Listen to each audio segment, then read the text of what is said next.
In this video, we are going to be looking at how to set up the reorder points for your items and the reorder quantity.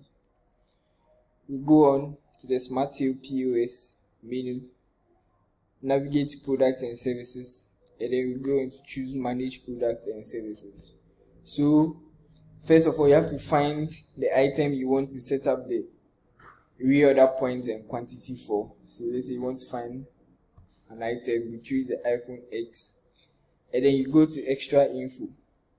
Under extra info, you have the reorder points and reorder quantity.